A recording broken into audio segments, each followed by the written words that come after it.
Disney made a last-ditch effort to convince everyone that Snow White wasn't a colossal failure by flooding social media with glowing, over-the-top reviews from handpicked critics.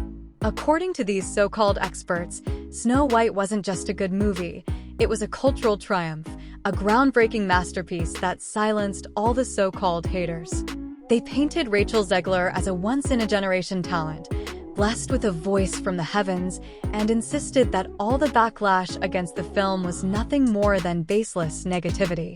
But reality has a funny way of catching up.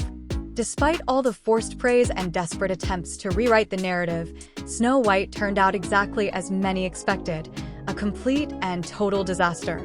It's a messy, uninspired blend of recycled plotlines, flat characters, and a heavy-handed dose of modern messaging, all drenched in a golden hour filter that makes everything feel artificial and lifeless.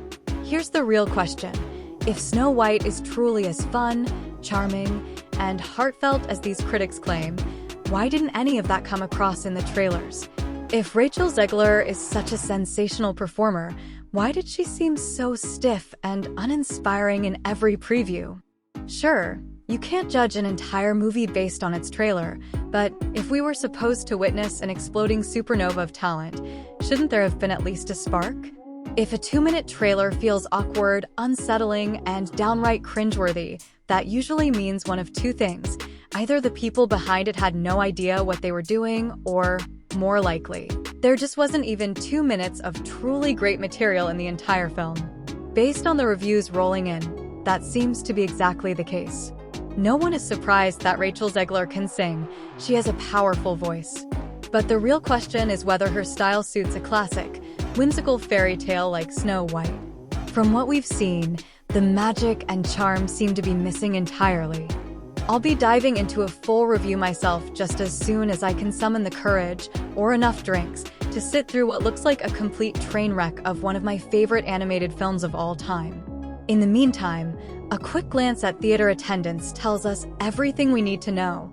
There are plenty of empty seats for this so-called reimagining. Now, let's have a little fun and see what some key critics are saying about this disaster. Snow White is currently sitting between 45% and 47% on Rotten Tomatoes, which is already pretty bad. But what's even more amusing is what Rotten Tomatoes considers a positive review. It looks scrumptious, offers tasteful depictions of the Seven Dwarfs, and features an outstanding turn by Rachel Zegler in the title role, yet it remains a bit of a slog, at least for adults who know the brothers' grim tale by heart.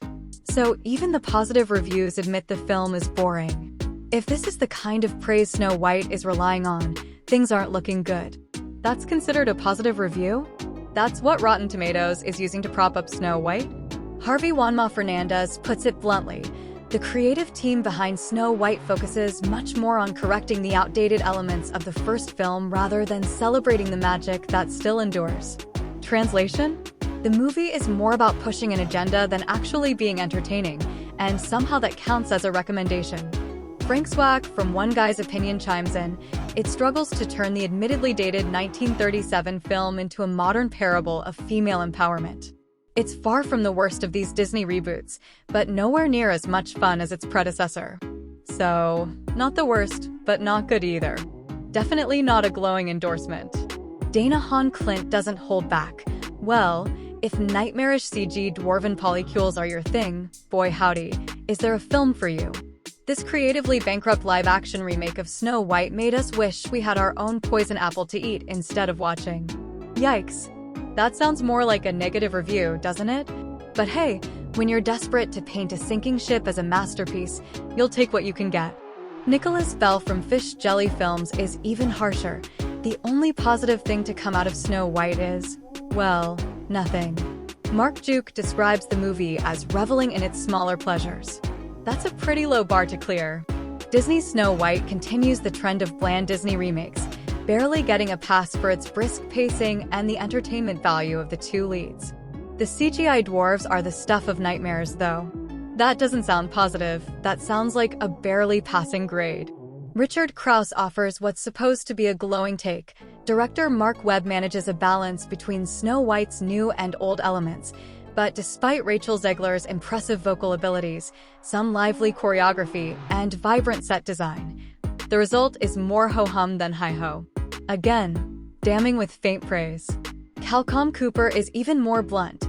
Where the 1937 film reinvented what animation could achieve, this remake's haphazard blending of live action, mechanical storytelling, and revolting CGI generates weary discomfort over genuine enchantment. Yikes. That sounds more like a warning than a recommendation. It's more bland than brave.